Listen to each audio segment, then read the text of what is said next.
2 நாளா சரியான வேலை. தலைய கூட ஒழுங்கா குளிக்க முடியல. எப்பாடா எல்லா வேலையும் முடிச்சுட்டு இது மாதிரி ஃப்ரீயா தலைய குளிச்சுட்டு இருந்தா எப்படி இருக்கு? இங்க வீட்ல 2 பொம்பளை பிள்ளைகள தான் வச்சிருக்கேன்னு பேரு. ஆனா ஒரு வேலை பார்க்க மாட்றாளுக. எல்லா வேலையும் நானே பார்க்க வேண்டியதா இருக்கு. இவளுகள கல்யாணம் பண்ணி குடுக்கும்போது நானும் இவளுகளோடயே போகணும் போல இருக்கு. என்னைக்காவது ஒரு நாள் அவசரம்னு குளிச்சா புசுக்குனா காயுது இந்த தலை. என்னமோ தெரியல. எனக்கு இந்த முடி மட்டும் புசுக்குன்னே காய மாட்டுது. அதான் எல்லா வேலையும் முடிச்சிட்டோமே. இப்ப கொஞ்சம் ஃப்ரீயா தானே இருக்கோம். அக்காவுக்கும் ஃபோன் பண்ணி பேசலாம். அவளும் இப்ப ஃப்ரீயா தான் இருப்பா. கொஞ்சம் நல்லாவாவது பேசுவா. மத்த நேரத்துல ஃபோன் பண்ணா வேலை இருக்கு வேலை இருக்குன்னு ஃபோனே பேச மாட்டா. இப்ப கொஞ்ச நேரம் அவளோட பேசலாம். சரி ஃபோன் பண்ணுவோம். என்ன ரிங் போயிட்டு இருக்கு. ஃபோனே எடுக்க மாட்டா. எப்பவும் ஃபோன் எடுத்து பிஸியா இருக்கேனாலும் சொல்லுவா. இன்னைக்கு ஃபோனே எடுக்க மாட்டா. என்னவா இருக்கும்? ராணி அக்கா, அக்கா எங்கக்கா இருக்க? என்ன சின்ன பொண்ணு குரல் கேக்குது? ராணி அக்கா எங்கக்கா போனீங்க? வீட்டுக்கு பின்னாடிதான் இருக்கேன் சின்ன பொண்ணு, வா. ஏக்கா உங்களை எங்கெல்லாம் தேடுறது? வீடு திறந்துருந்துச்சேன்னு வீட்டுக்குள்ள வந்தேன். வந்து பார்த்தா உங்களை காணோம். எங்கெங்கெல்லாம் தேட வேண்டியது இருக்கு உங்களை?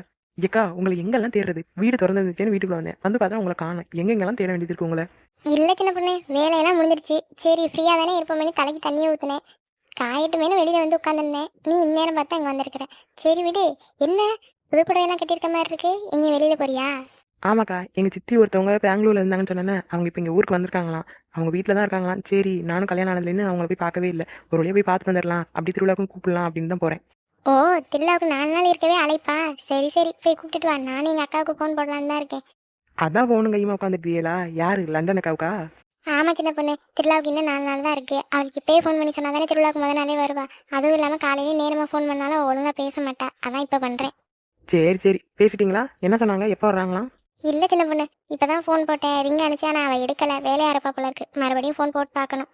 சரி சரி கூப்பிட வேண்டியவங்களெல்லாம் நீங்களும் கூப்பிடுங்க. நானும் என் சித்தியை போய் ஒரு வாரத்தை கூப்பிட்டுட்டு அப்படியே எங்கள் வீட்டுக்கும் போயிட்டு எங்கள் அம்மா இன்னைக்கு கறிக்குழம்பு வைக்கிறேன்னு நினச்சி அதில் கொஞ்சம் வாங்கிக்கிட்டு அவங்களையும் திருவிழாவுக்கு கூப்பிட்டுட்டு வரேன். என்னது கறி குழம்பா? ஏன் சின்ன பொண்ணு, கல்யாணம் பண்ணி தனியா வந்துட்டேன். அதுக்கப்புறம் உன் குடும்பத்தை நீ தானே பாத்துக்கணும். குழம்பு வைக்கும் போதெல்லாம் அம்மா வீட்லயே போய் வாங்கிட்டு வந்தா எப்படி? ஏக்கா நான் என்னக்கா பண்ணுவேன்? நானும் எனக்கு தெரிஞ்ச மாதிரிலாம் செஞ்சு தான் கொடுக்குறேன். ஆனால் அவங்களுக்கு பிடிக்க மாட்டேது. காலையில் கூட ஆசையாக காஃபி போட்டு கொண்டு கொடுத்தேன். ஆனால் அவங்க மூஞ்சி ரியாக்ஷனை வச்சு கண்டுபிடிச்சிட்டா அந்த காஃபி அவங்களுக்கு பிடிக்கலன்னு. வேறு என்னக்கா நான் பண்ண முடியும் சொல்லுங்க? இப்படி சொன்னா எப்படி சின்ன பொண்ணு? கொஞ்சம் கொஞ்சமா தான் செஞ்சு கத்துக்கணும். உடனேவா எல்லாம் செய்ய கத்துக்க முடியும்? கொஞ்சம் கொஞ்சமா கத்துக்க. அதுக்கப்புறம் போக போக பழகிரும். சரிக்கா அதுக்கு என்ன, மெதுவாக கற்றுக்குவோம். ஆனால் இன்னைக்கு மட்டும் எங்கள் வீட்டில் போய் நான் குழம்பு வாங்கிட்டு வந்துடுறேன். எங்கள் அம்மா வைக்கிற குழம்பு சூப்பராக இருக்கும்க்கா. ஐயா சின்ன பொண்ணு, உன்னை நான் வாங்க வேணாம்லாம் சொல்லல. நீயே செஞ்சு கத்துக்கன்னு தான் சொன்னேன். நீ போய் வாங்கிட்டு வந்து சாப்பிட்டு. அதனால எனக்கு என்ன? அக்கா நீங்கள் என்ன சொல்ல வரீங்கன்னு எனக்கு புரியுது. என்ன பண்ணுறது? நான் செய்கிறது எனக்கே பிடிக்க மாட்டேது. அப்புறம் எப்படி அவங்களுக்கு பிடிக்கும்? அதனால தான் கொஞ்சம் வாய்க்கு ருசி எங்கள் அம்மா செய்கிறது வாங்கி வந்து கொடுக்கலாமேன்னு வாங்கிட்டு வரலான்னு போகிறேன். சரி சரி பார்த்து பத்திரமா போயிட்டு வா. அது என்ன கை இல்லாம ஜாக்கெட் போட்டு தெரியுற? என்னடி இது? ஏக்கா இதெல்லாம் உங்களுக்கு என்னக்கா தெரியும்? இதெல்லாம் ஃபேஷன். என்ன பேசணும் போ. இப்ப இருக்க பிள்ளைகள்லாம் இது மாதிரி தானே போட்டுட்டு தெரியுதுங்க. கை இல்லாம கால் இல்லாம. நல்லா வாடி இருக்கு இதெல்லாம். அக்கா இந்த ஃபேஷன் பற்றிலாம் உங்களுக்கு எப்படி தெரியும்? நீங்கள் வில்லேஜ் பீப்புள் தானே. எங்களை மாதிரி படிச்ச பிள்ளைங்களுக்கு தான் அதெல்லாம் தெரியும். என்னடி இப்ப படிச்ச பிள்ளைங்கன்னு சொல்லி இப்படி தான் அரைகுறையா தெரியுறீங்க. நானும் அந்த காலத்திலேயே 12வது வரையும் படிச்சிருக்கிறேன். நீங்க காலேஜ் படிச்சுட்டு இப்படி அரைகுறையா சுத்திட்டு இருக்கீங்க. என்னக்கா சொல்கிறீங்க? 12th வரையும் படிச்சிருக்கீங்களா?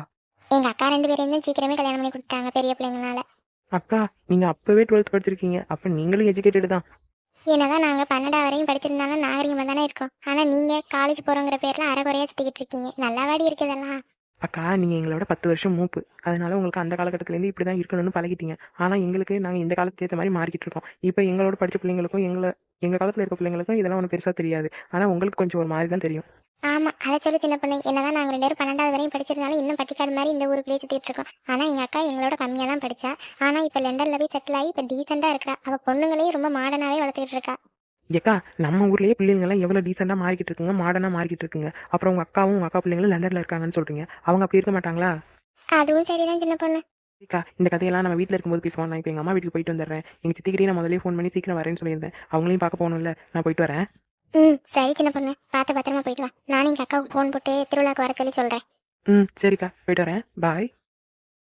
என்னதான் படிச்சிருந்தாலும் காலகட்டம் மாறினாலும் சேலையை தூக்கி சொருனாதான் நமக்கு சேலை கட்டின மாதிரியே இருக்கு. சரி அது கிடந்துட்டு போகுது. நம்ம அக்காவுக்கு ஃபோன் பண்ணி பேசுவோம்.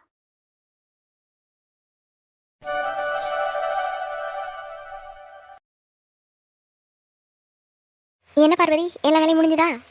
சமையல் வேலையெல்லாம் முடிஞ்சுதுமா. பாத்திரம் மட்டும் தான் கொஞ்சம் கிடந்துச்சு. அதையும் கழுவிட்டேன்னா எல்லா வேலையும் முடிஞ்சிடும். சரி பார்வதி, பாத்திரம்லாம் கழுவி வச்சுட்டு ஃபஸ்ட்டு சாப்பிட்ரு. சாப்பிடாம எந்த வேலையும் பார்க்காத சரியா? சரிம்மா.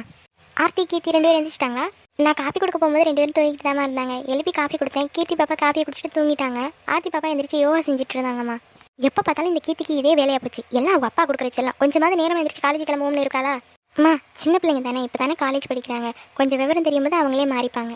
அப்படி சொல்லாத பார்வதி. ஆர்த்தியும் கீர்த்தியும் ஒன்றா தான் பிறந்தாளுங்க. கீர்த்தி மாதிரியா இருக்கிற ஆர்த்தி எவ்வளோ கரெக்டாக இருக்கிறா. ஆனால் இவன் ஏன் இப்படி இருக்கான்னு எனக்கே தெரியல. இவ்வளோதுக்கு ஏன் நீயும் அவளுக்கு வயசில் உள்ளவ தான். ஆனால் நீ எவ்வளோ பொறுப்பாக இருக்கிற. அம்மா, என்னைய போய் யாரோட சொல்கிறீங்க? கீர்த்தி பாப்பா ஆர்த்தி பாப்பா எங்கே இருக்காங்க, நான் எங்கே இருக்கேன்? நான் உங்கள் வீட்டில் வேலை செய்கிறவங்க. ஆனால் அவங்க உங்கள் பொண்ணுங்கம்மா. பார்வதி, நீ எப்படி உன்னை நினச்சிட்டு இருக்கியோ என்னமோ தெரியல. ஆனால் நீ என்னைக்கு எங்கள் வீட்டுக்கு வந்தியோ அன்னிலேருந்து இப்போ வரைக்கும் உன்னைய நான் இன்னொரு பொண்ணாக தான் நினச்சிக்கிட்டு இருக்கேன். எப்படி அந்த 2 பொண்ணுங்களை வளர்க்குறேனோ அதே மாதிரி தான் உன்னையும் வளர்க்குறேன். நான் அப்போவே சொன்னேன் அவளுங்க படிக்கிற காலேஜ்லேயே உன்னையும் சேர்த்து விடுறேன்னு. நீ தான் வேண்டாம், நான் எனக்கு ஏற்ற மாதிரி ஒரு காலேஜில் ஜாயின் பண்ணிக்கிறேன்னு சொன்னேன். அதுக்காக ஒத்துக்கிட்டு உனக்கு நான் என்ன பண்ணிட்டு தான் இருக்கேன். இல்லை, எந்த வகையில் நான் உனக்கு குறை வைக்கிறேன்னு சொல்லு. ஐயோ அம்மா, நீங்கள் எந்த வகையிலுமே எனக்கு குறை வச்சது கிடையாது. எங்கள் அம்மா அப்பா இருந்திருந்தா கூட என்னை இப்படி பார்த்துப்பாங்களான்னு தெரியாது. ஆனால் நீங்கள் உங்கள் பொண்ணுங்களை மாதிரியே என்னையும் பார்த்துக்கிறீங்க, அவங்கள மாதிரியே என்னையும் படிக்க வைக்கிறீங்க. நீங்கள் எனக்கு கிடைச்சதுக்கு நான் தான் ரொம்ப கொடுத்து வச்சுருக்கணுமா? இப்போ மட்டும் இல்லை, எப்போவுமே நான் இதை தான் சொல்லுவேன். நீயும் எனக்கு ஒரு பொண்ணு மாதிரி தான். நான் இப்போவும் சொல்கிறேன், இது மாதிரி வேலையெல்லாம் நீ பார்க்காத, உன்னோட படிப்பில் கவனத்தை செலுத்துன்னு. ஆனால் நீ என்ன தான் இருந்தாலும் இது ஏன் வீடுமான்னு நீ தான் எல்லா வேலையும் இழுத்து போட்டு பண்ணிகிட்டு இருக்க. அம்மா, நான் இவ்வளோ வேலையும் பண்ணுறது நீங்கள் நீ படிக்க வைக்கிறீங்க, நீ பார்த்துக்கிறீங்கிறதுக்காக கிடையாது. உங்களுக்கு இதெல்லாம் பண்ணுறது எனக்கு சந்தோஷம். அதனால தான் நான் பண்ணுறேன். அந்த ஒரு காரணத்துக்காகத்தான் நானும் எதுவும் கேட்குறது கிடையாது. தெரியுமா, என்னை பெற்ற அம்மாவே இருந்திருந்தாலும் இப்படி என்னை பார்த்துப்பாங்களான்னு தெரியல. ஆனால் நீங்களும் அப்பாவும் என்னை எப்படி பார்த்துக்கிறீங்கன்னு எனக்கு நல்லா தெரியும். சரி, இன்னைக்கு உனக்கு காலேஜ் இல்லையா? கிச்சனில் வேலை பார்த்துட்டு இருக்க. எங்கே வேலை செய்கிற அக்கா வரலையா? இல்லைம்மா, காலையிலே வந்தாங்க. அவங்கள நீங்கள் வீட்டுக்கு போங்க, நான் பார்த்துக்கிறேன்னு சொல்லி நான் தான் அனுப்பிவிட்டேன். ஏன் நீயே எல்லா வேலையும் பார்த்துட்டு இருக்க? அவங்க வந்து அவங்க பார்த்து வச்சுட்டு போகிறாங்க. இல்லைம்மா, இன்றைக்கி எனக்கு ப்ராஜெக்ட் ஒர்க் இருக்குது. அதை நான் வீட்டில் இருந்து தான் பண்ண போகிறேன். சரி, மார்னிங் டிஃபன் அப்பாவுக்கும் உங்களுக்கும் நானே செஞ்சு கொடுக்கலான்னு ஆசையாக இருந்துச்சு. அதனால தான் செஞ்சேன். சரி, எல்லா வேலையும் முடிஞ்சதில்ல, நீ போய் சாப்பிட்டுட்டு உன்னோட ஒர்க் என்னமோ அதை போய் பார்ப்போ. பரவாயில்லம்மா, அப்பா வரட்டும், அப்பாவுக்கு சர்வ் பண்ணிவிட்டு நான் போகிறேன். பரவாயில்ல, அதை நான் பார்த்துக்கிறேன். நீ போய் சாப்பிட்டுட்டு உன்னோட ப்ராஜெக்ட் ஒர்க்கை பார்ப்போ. சரிம்மா, நான் போய் பாப்பா 2 பேரும் காலேஜ் கிளம்பிட்டாங்கன்னு பார்க்குறேன். அவங்களுக்கு டிஃபன் எடுத்து கொடுக்குறேன். நீ எங்களுக்கு கிடைச்சதுக்கு நாங்கள் தான் கொடுத்து வச்சுருக்கணும். என்ன தான் நான் 2 பொண்ணுங்களை பெற்று வச்சுருந்தாலும் நாளை பின்னைக்கு அதுங்க எங்களை பார்க்குமான்னு தெரியாது. ஆனால் நீ கடைசியில் எங்களை நல்லா பார்த்துப்பேன்னு எனக்கு நல்லா தெரியும். யார் காலையில் இவ்வளோ சீக்கிரமாக ஃபோன் பண்ணுறது? ஒன்று ராணியாக இருக்கும், இல்லைன்னா செல்வியாக இருக்கும். வேறு யார் நமக்கு ஃபோன் பண்ணுவா? சொல்லு ராணி, எப்படி இருக்கேன்? நல்லா இருக்கியா? நான் ஃபோன் வந்ததுமே நீ தான் பண்ணுவேன்னு நினச்சேன். கரெக்டாக நீ தான் பண்ணியிருக்கிற. ஆமாக்கா, நானும் காலையிலேருந்து பண்ணிக்கிட்டு இருக்கேன். நீ ஃபோனே எடுக்கலை. இப்போ தான் எடுத்துருக்கிறேன். எங்கே போனேன் இவ்வளோ நேரம்? ஃபோன் ரூமில் கிடந்துச்சு ராணி. நான் கிச்சனில் இருந்தேன். பிள்ளைகள் இன்னும் காலேஜ் கிளம்பிக்கிட்டு இருக்காளுங்க. அதனால தான் ஃபோன் எடுக்க முடியல. ஓ, இன்னும் பிள்ளைகளுக்கு காலேஜ் போகலையாக்கா? சரி, நான் வைக்கிறேன். அப்புறமாட்டி கூப்பிடவா?